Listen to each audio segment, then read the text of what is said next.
Good evening. It's The Journey, episode number 14.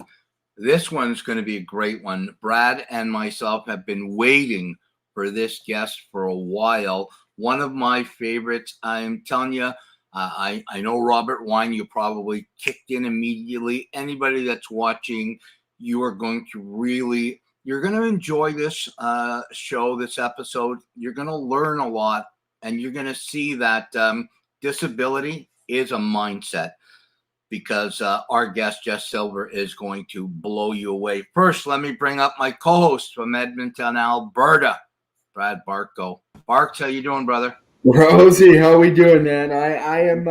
As I say every week, I'm fired up to be here. But this one, this has had some anticipation building.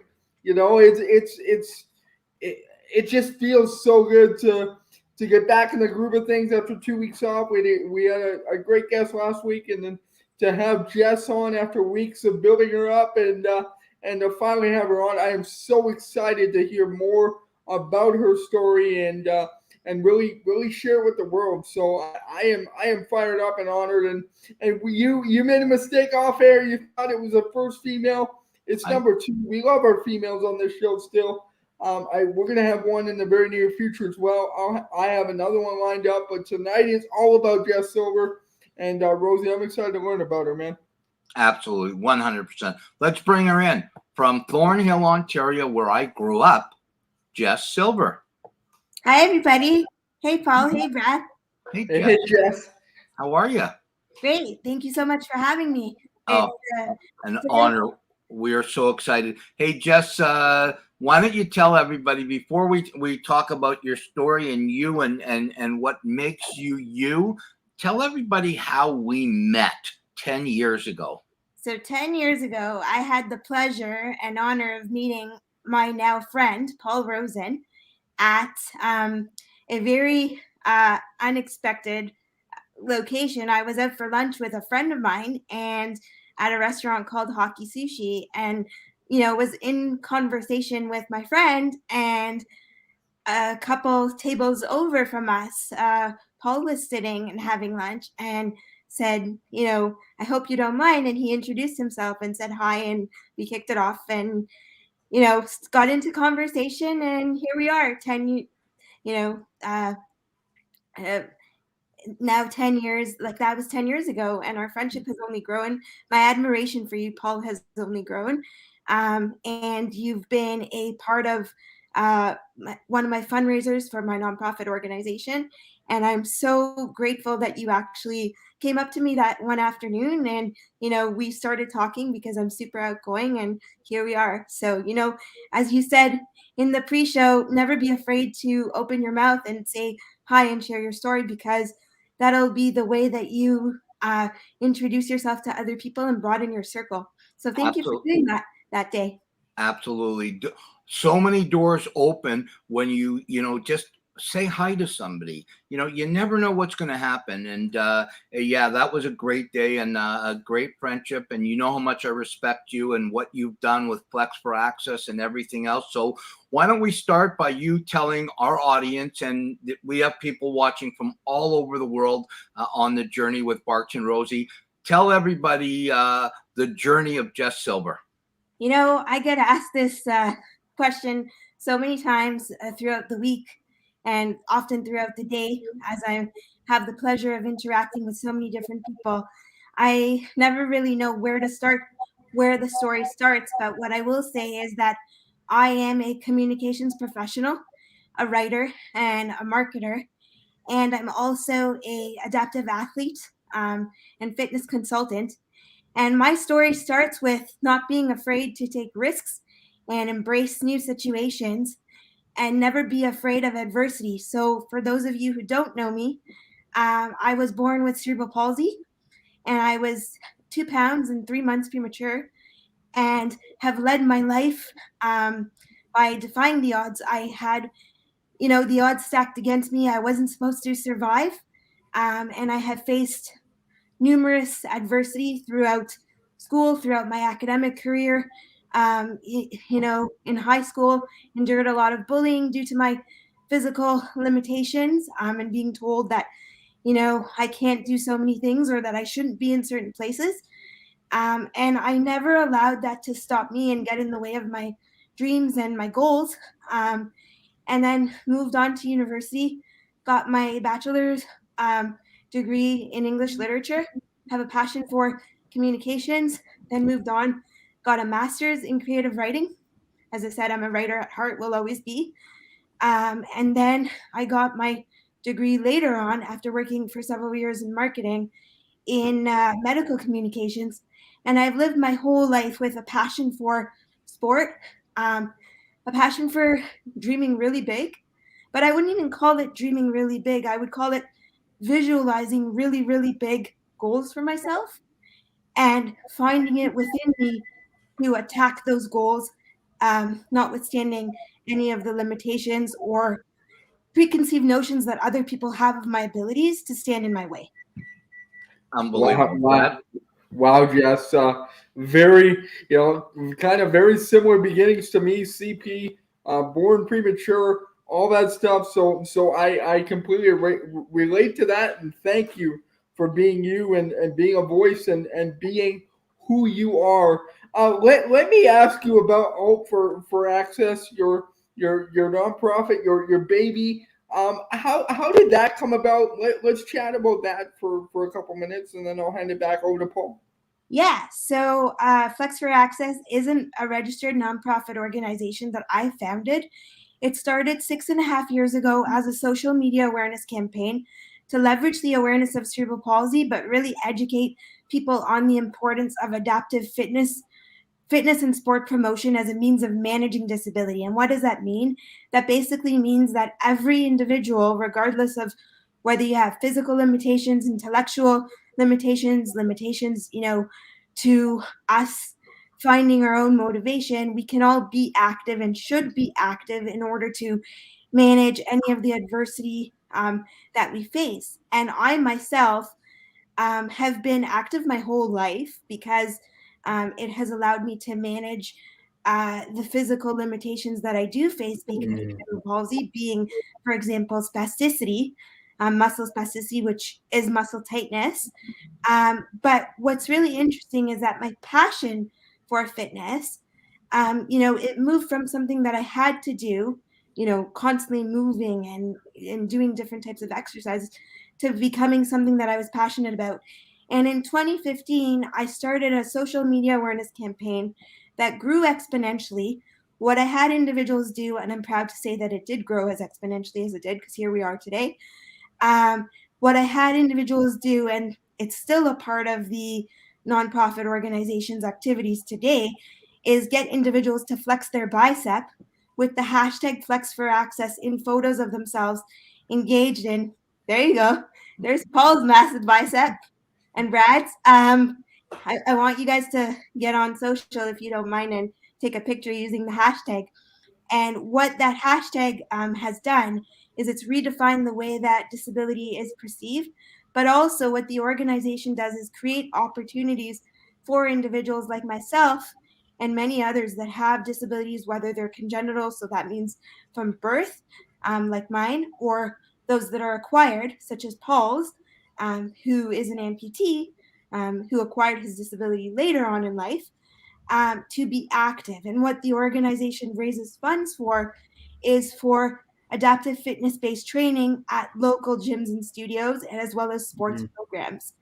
And it has a global presence on social media with athletes and individuals from as far as Israel and Australia participating using the hashtag, as well as also a national presence with partnerships that the organization has across the country, and it facilitates opportunities all across the city for individuals to engage with adaptive fitness promotion, and really also to educate fitness professionals, fitness and sport professionals, and stakeholders who are, for example, university professors teaching a discipline like kinesiology on as to why it's important for adaptive fitness to be part of the mainstream. And I can guarantee you, Brad and Jordan and everybody, that Flex for Access is worldwide. We've done many things together, and Jess has put together an incredible organization. Hey, Jess, I wanted to ask you.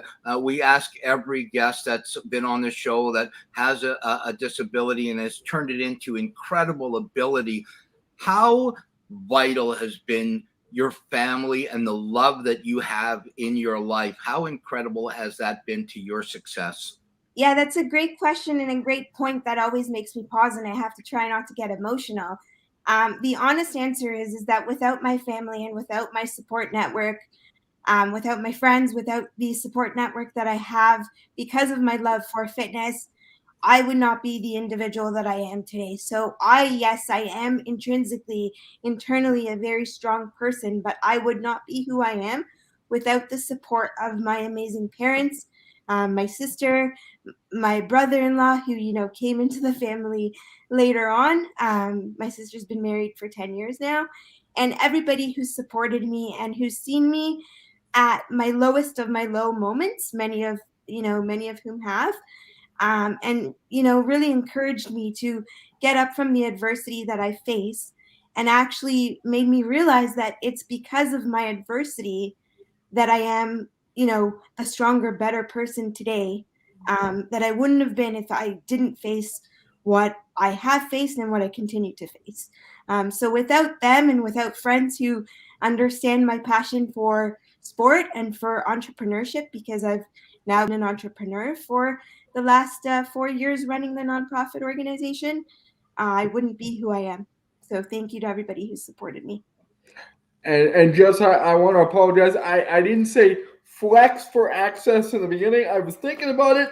It came out differently. So I do apologize for that. Flex for Access. I will get on board Twitter, Instagram. I'll make sure we post it and we get on board with that. But let's chat about what is your message to other people with disabilities, whether it's CP, physical, mental, invisible. What's your message to people that maybe don't have the drive or feel that they're stuck and their wheels are spinning that me and you have? What is your message to like get up and go and do something? And obviously you're a great and perfect example of getting out and knocking down those barriers and continuing to literally live life without limits.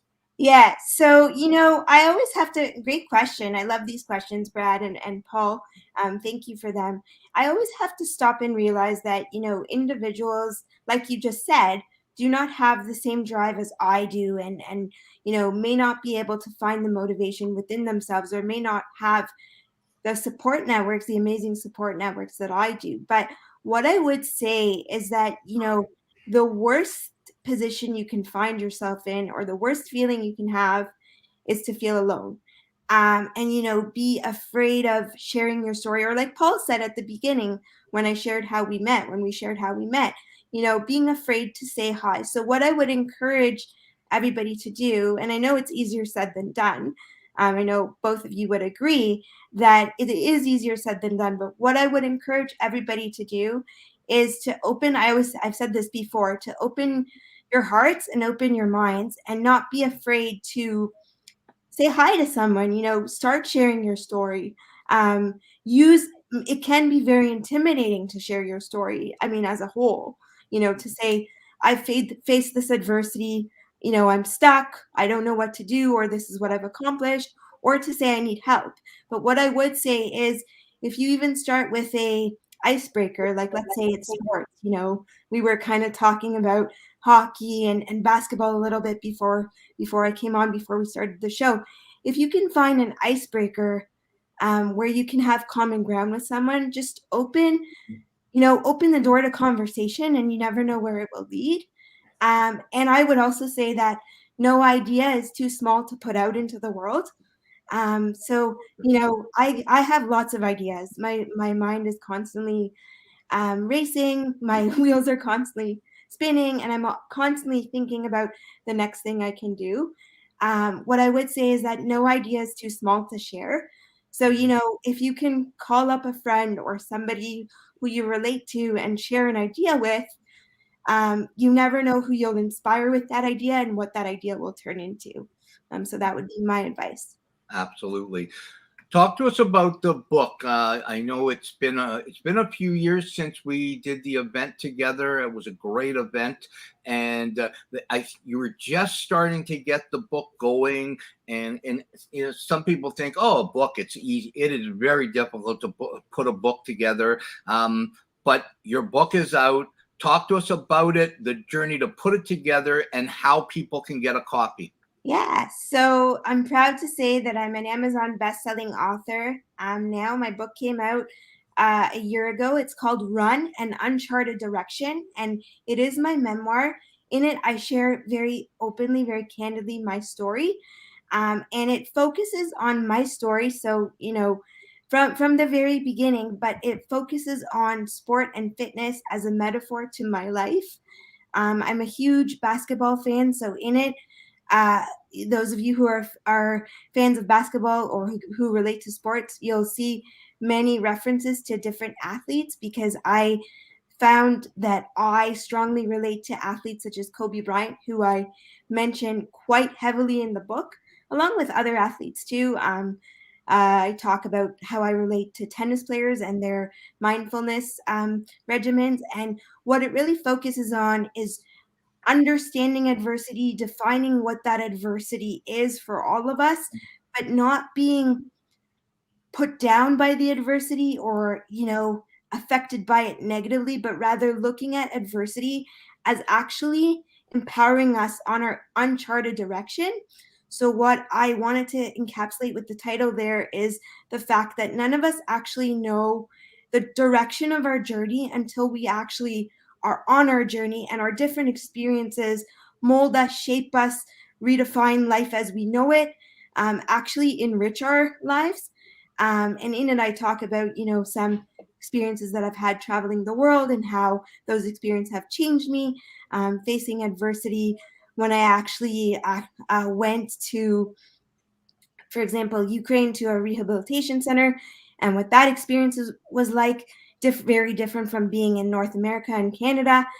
And I talk about how I became who I am because of my love for communications, for storytelling, for sport, which has completely, given me a new career. So I did mention at the beginning that I am also an adaptive athlete. I've been training at a high performance functional fitness level, which inspired me to start Flex for Access, of course, for over 10 years.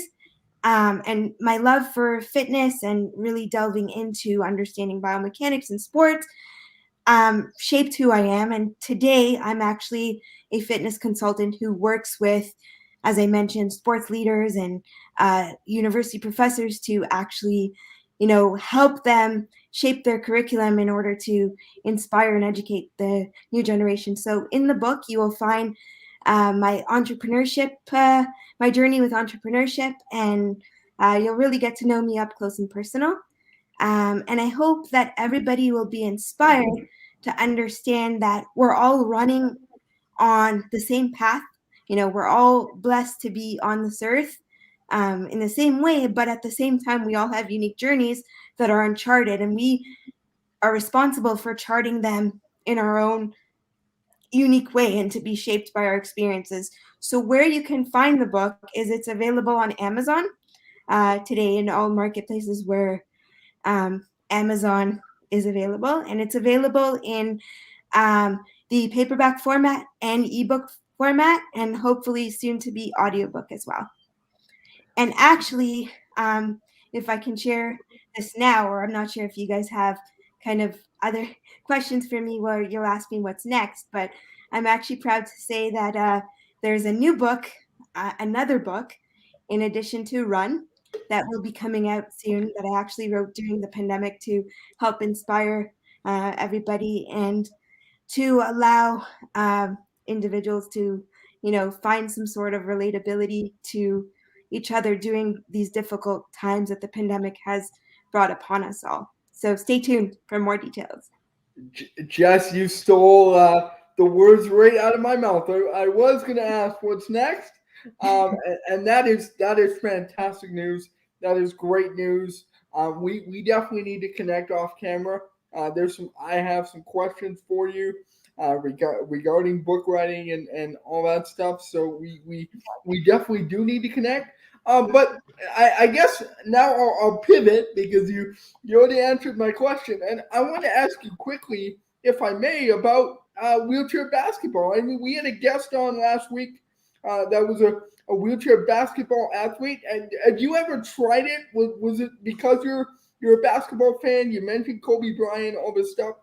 Did you ever, get into a wheelchair basketball and try it, or was that something that you just never did? Yeah, so great question. I've been busy with so many things throughout my life since I was a child, and school was a very big priority for me and for my family to graduate from school, and then have an academic career, to go to university and beyond that.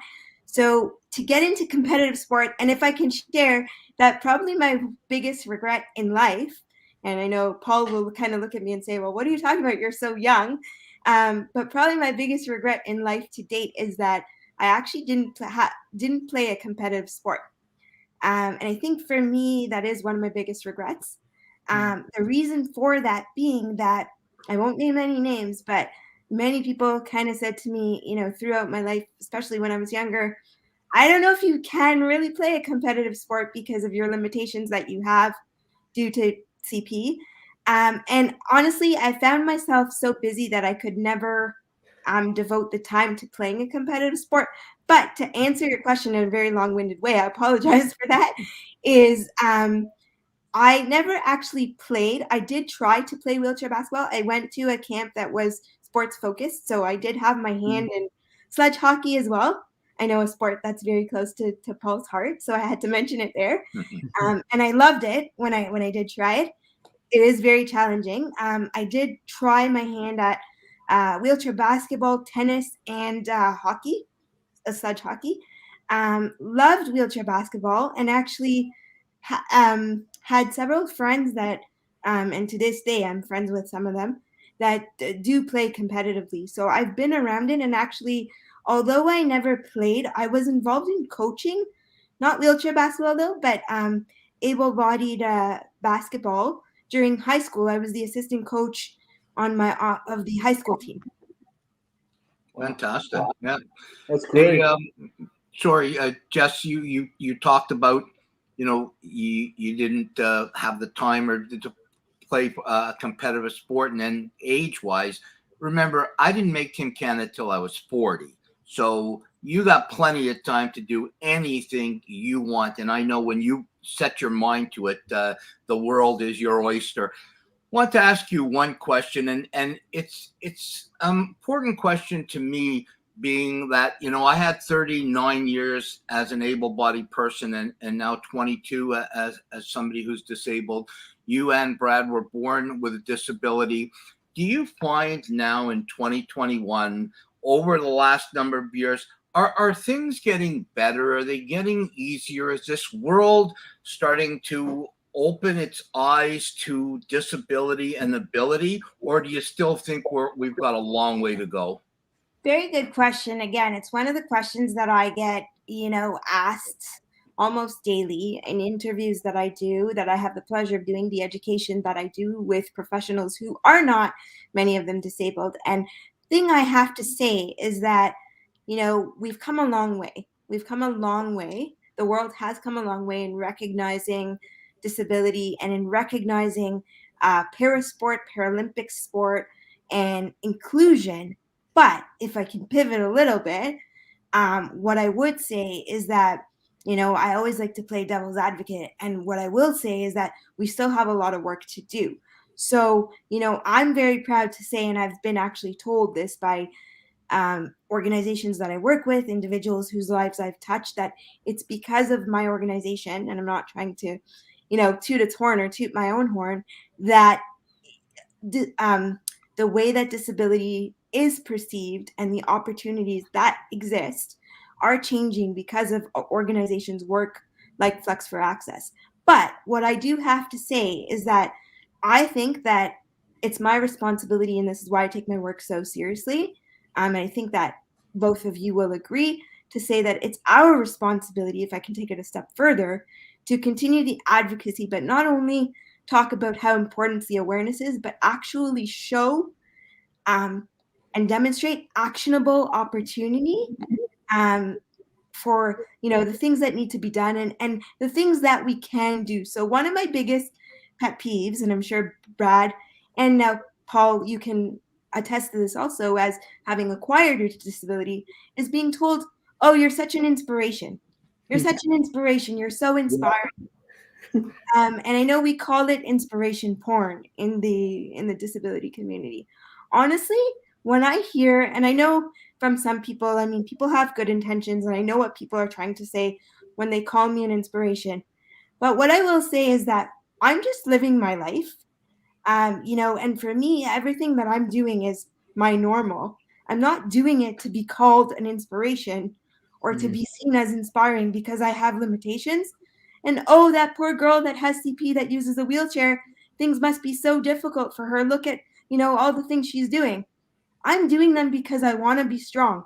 I want to go to the gym, not to be called an inspiration, but so that I can gain muscle and, be strong and improve my independence and live a healthy lifestyle.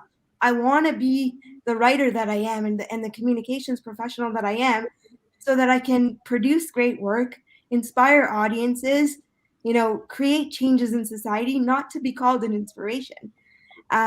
So to answer your question, I mean, things have moved, but what I always say is that I feel like the needle, and not to bring negativity into the conversation, because you guys know, or Paul knows better than Brad, because Brad, you only met me today, that I'm not a negative person in the slightest. But what I would say is that the needle hasn't really moved that far. And when I say that, we still have a lot of work to do. And workplaces, for example, when it comes to diversity and inclusion, part of the reason why I founded Flex for Access was to create the opportunity which was not there for me as an individual who is, actually a professional in the field of marketing. I had to actually create my organization so that I can have the opportunity to work and actually create, like I said, actionable change within society, the opportunity that we deserve, not because we're so inspiring as, disabled individuals, but because it just should be that way, that there should be no distinction between individuals because of what they physically can or cannot do, does not exist. And what really bothers me is that the understanding, I would be interested in knowing what you guys think about this, but the understanding on the part of the able-bodied community, I would say, on, who we really are and why it is that we do what we do is not really there. They still see it as, let's put that label of inspiring and so incredible, and, they're different from who we are on what it is that we're doing. And I think, like I said, it's my responsibility and part of my vision and my passion and hopefully my legacy to change that. So I wonder what you guys think about that. Jess, I feel like you could be the female version of maybe a little bit of me and a little bit of Paul. You are speaking my language in every way, and please keep doing what you're doing. We're going to stand with you, stand behind you, and continue to be that voice. I'll continue to be a voice out here out west, and obviously you continue to do what you're doing and knocking down doors. But I'm curious, as I was trying to word this correctly and thinking about it, disability aside, with everything on your plate, everything you're doing, what's one big challenge that you've faced, and how have you pivoted, learned from it, and grown and become maybe a better person or a better writer? Maybe it was in business or maybe it's personal, but what's something that really affected you, but it changed you for the better and made you Jess Silver who you are today? Two things, and I'm not going to go too far back into my life. I'm actually going to talk about two things that happened pretty recently. So one of the things is that, during this pandemic, I've had to do a lot of my physical training on my own, and actually my trainer, who I loved with, every fiber in me and my heart and soul, and gave me, like I like to say, he imparted the passion on me that I have for fitness and sport. Actually left the industry, and because of the pandemic, I have not been going to the gym. I've been doing my training on my own, and that's been challenging because I've had to assess what I'm able to do. Wake up in the morning regardless of if I am dealing with physical adversity or not. If I'm having days that are worse, and if I emotionally don't feel like doing what I'm doing, to motivate myself to do it. So that's been one of the greatest challenges, and also being separated from, people that I normally would go out and socialize with due to the pandemic. And the other thing I would say, one of the greatest challenges I've endured and become a better person from is this journey of entrepreneurship. Becoming an entrepreneur, running a registered nonprofit organization. I'm learning and growing every day. And, I still every day get asked, why do you do what you do with Flex for Access? If, Flex for Access, the funds that are raised by Flex for Access are donated to other people, how does it benefit you? Why do you do what you do? You're not a billionaire or millionaire that has millions of dollars or billions of dollars who can just, donate them to other people. Why do you do what you do? And I have to face all that criticism, and maybe criticism regarding how I run my nonprofit organization, and say, I don't care. I still want to make a difference in this world.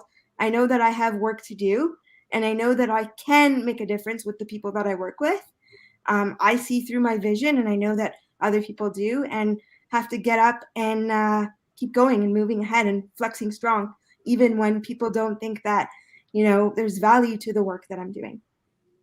Well, I'll tell you, Jess, you are an unbelievable human being. What you do, and I'll tell everybody, Flex for Access, it allowed me, with what you say you do, and the people you help. It allowed me, when I was down pretty low, to go to the gym and have a membership and work out when I couldn't afford it. Flex for Access was there through Jess Silver to allow me to do that. So everybody out there, look up what Jess is doing. Get involved with Flex for Action. There are so many things that you're just knocking down barriers and crushing walls. You're not breaking walls, you're crushing walls. And, Jordan LaRoche, I call him the Fanshawe Kid, our producer. We love him. He's great. And John, his father, is back in Ontario, and he wrote A Wonderful Lady, Bright and Articulate, Bravo. And, Yeah. What else can we say? I say you've done so much, but there's so much more. And I know every time I look at something, I see what you're doing. I'm so proud to know you. I'm so proud to call you friend. I'm so proud that what you're doing in the disabled community, in the Jewish community, as a strong female. You're wonderful. I absolutely love you. And Brad, last word to Jess. Yeah, I already can't wait for Jess Silver Part 2. I can't wait to reconnect and on a better level call you a friend. I already feel like a friend. I feel a part of your community already, and we are right there with you to create change, to continue to raise the bar, and just keep being Jess Silver. Because right now, in a world of uncertainty, in a world that's so chaotic, it needs people like you, and just keep being and doing what you're doing. Thank you so much. I really appreciate the kind words and the support from both of you. And actually, one of the highlights of Flex for Access was helping you out, Paul. And when I say that the organization helped a Paralympian to be able to get re-engaged with sport, the sport that you love, and become active. I look at that picture that you sent me when you hashtag Flex for Access. It really continues to light the fire in my soul that I wake up with every morning in order to continue making a difference. And I think that sport is the most powerful avenue, and I feel like I apologize to those who are not sports fans, but I know both of you are, so I don't need to apologize to you and individuals that are part of your community. But I think that sport is the avenue that allowed me to become the person that I am, and I'm so grateful for it. And I can't wait to continue redefining possible through sport and through fitness promotion. So thank you both for the opportunity to be on the show. I think that our journeys are embellished and we are empowered by the individuals that we meet. So I'm so grateful for your friendship, and I'm really looking forward to connecting more, Brad. And I can't wait for the facet of our collaboration that will come after this, hopefully. Absolutely. Jess, we'll talk real soon. Maybe as things start to get back to normal, we'll meet up again at Hockey Sushi, or should I say Story Sushi now, as they changed the name. Yeah, now they're called Story Sushi. And I don't know, Brad, when you'll be possibly coming down to Toronto, but I would love to also maybe meet, or we can arrange to have a Zoom call one of these days, and let's continue to use the journey and also use Flex for Access as a platform to inspire and empower individuals who have disabilities and those who do not, to understand that individuals that have disabilities are individuals just like they are. We all have differences. We all are on different journeys, if I can use that word, that are uncharted. And we need each other's support. So I would say, for those of you who are interested in supporting Flex for Access, please visit www.flexforaccess.ca. And if you would like to attach the hashtag Flex for Access onto post flexing your bicep or engaged in exercise and sport, and donate to Flex for Access, for those of you who are able to, you'll be making a difference in many individuals' lives. And thank you for the opportunity to be on your show, and I look forward to many others. Thanks, Jess. We'll get you back on again for sure. Thank you. Be well. We will definitely be in touch very, very soon. Thanks so much. Thank you very much. Take care. Brad, I told you she was incredible, but wow. We're gonna have a tough one next week to top this show. I gotta pick my brain up off the floor after this show. That was, you talk about incredible. There's just so many words that come to mind. I'm speechless. I'm lost for words. Just an absolute home run of an episode, home run of a human, and we'll be definitely, hopefully, maybe in the near future we can continue to flex our muscle. No pun intended, and continue to watch her and be with her and be there to watch her kick ass.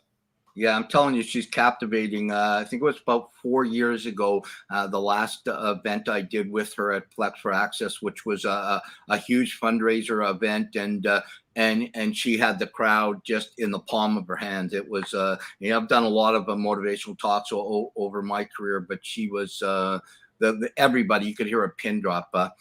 Great show. Well, what can I say? I'm so proud of her. So proud to be her friend. Hey, we got to the time of the show. Hero of the week. My hero is the great, one of my all-times, Terry Fox. 1981. The journey ended for Terry in life, but the journey started for what he's done for cancer research. You talk about a Canadian hero. Terry Fox is my Canadian hero this week, next week, and every week. My hat is off, if I had one, to the late, great Terry Fox. Yours, Brad? Yeah, you know what? I'm gonna steal. You've done it a couple times with guests, but mine this week will be Jess Silver. After what I just heard, after what I just witnessed, absolutely incredible human being. She really mirrors kind of what I'm trying to do and what I want to become, and really just kind of shape the world differently and make them think differently about people with disabilities and paving that way. So to watch her continue and really to do what she does is inspiring to me. And if I can, be, I guess half of what she's doing, I think I'll be satisfied. So Jess, my hero of the week goes to you, and thank you so much for being you and doing tonight. This was incredible. Yeah, unbelievable. Good choice. Real good choice. Hey, episode 14 is in the books, Brad.